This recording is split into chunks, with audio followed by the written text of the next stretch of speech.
the paradox of silence. Recently, we talked about a paradox that most men miss, that respect doesn't respond to volume. It responds to gravity. I saw thousands of you looping that idea, asking the same question, how do I actually stay centered when the world is trying to pull me off balance? Because let's be honest, it's easy to be centered when you're alone in your room. It's a lot harder when you're being challenged at work, when your relationship is under tension, or when the pressure of being a provider starts to feel like a weight you can't carry. Today, we're going beyond the 30-second tip. We're going to dismantle the psychological architecture of internal gravity and show you how to become the fixed point in any room.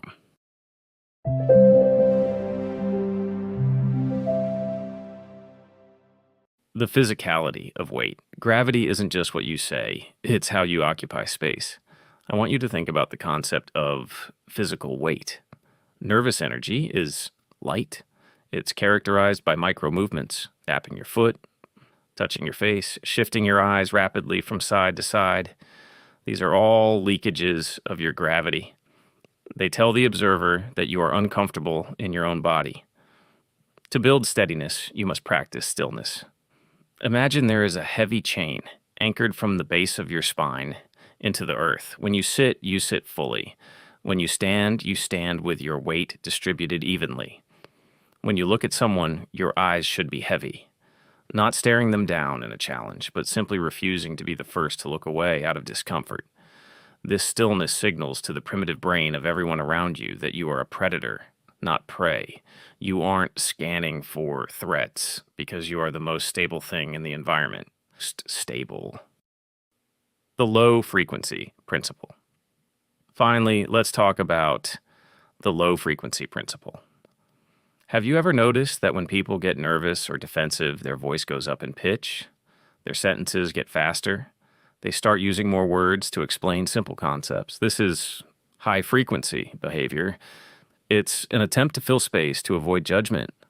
A man of gravity operates at a low frequency. He speaks slower than the person he is talking to. He uses fewer words. He isn't afraid of the gaps between his sentences. When you lower your frequency, you force the other person to slow down to meet you. You are literally setting the tempo of the reality you both are standing in.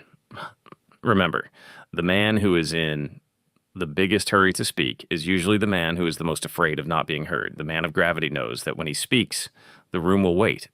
The real-world battlefields. The battlefield of conflict. It's one thing to have gravity in the mirror. It's another thing to have it when someone is standing 2 feet from you, raising their voice and questioning your integrity. This is the ultimate test. Most men think the way to win a conflict is to have the loudest voice or the sharpest insult. But in the psychology of status, the person who gets angry first is the person who has lost. Why? Because anger is a confession of powerlessness. It's a sign that the situation has moved beyond your control. When you are met with aggression, your gravity is your shield. Instead of leaning in, lean back, physically and metaphorically. Use the 3-second rule. Let their anger hang in the air for a moment. When you finally respond, don't address their insults, address the facts.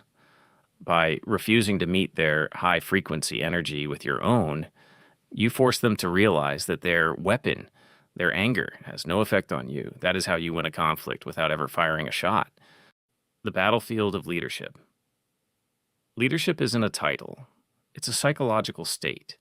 Whether you are leading a family, a business, or a group of friends, your people are constantly checking your gravity. In a crisis, everyone's frequency goes high. People panic. They look for someone to tell them what to do. If you are that fixed point, the man who remains unmoved when everything else is falling apart, you don't have to ask for leadership. It will be handed to you. Being a leader means being the container for the team's anxiety. You don't need to have all the answers immediately. You just need to have the steadiness to look at the problem without blinking. When you speak with that low frequency conviction we discussed, you aren't just giving orders. You are giving them certainty. And in an uncertain world, certainty is the most valuable currency a man can possess. The battlefield of relationships. Finally, let's talk about the most intimate application of gravity, your relationships. There is a common complaint among men that their partners are too emotional or unpredictable. But often, what you're seeing is a reaction to your own lack of steadiness. If you are a man who is easily swayed by your partner's moods, if you get defensive or you shut down or you try to fix her emotions with logic, you are failing to provide the one thing she needs most: safety. When a woman tests your boundaries or expresses intense emotion, she is subconsciously asking, is this man strong enough to hold me when I'm not strong? If you react with your own emotional volatility, the answer is no. But if you maintain your gravity, if you listen without being moved, if you stay centered while she is in a storm, you signal that you are a safe harbor. You aren't being cold, you are being an anchor, and an anchor doesn't tell the ship where to go. It simply ensures the ship doesn't drift away in the dark. The long road to centeredness, the habit of the heavy man. Everything we've discussed today, the 3-second rule, the low-frequency speech, the physical stillness, none of it is a hack. If you try to use these as tricks to manipulate a situation, people will see through it. They'll smell the performance. True gravity isn't something you put on like a suit. It's something you build in the dark. It's the result of 1,000 small decisions to choose your own reality over someone else's reaction.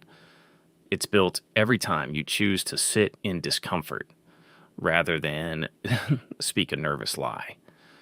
It's built every time you face a fear and don't look away. You are training your nervous system to be heavy.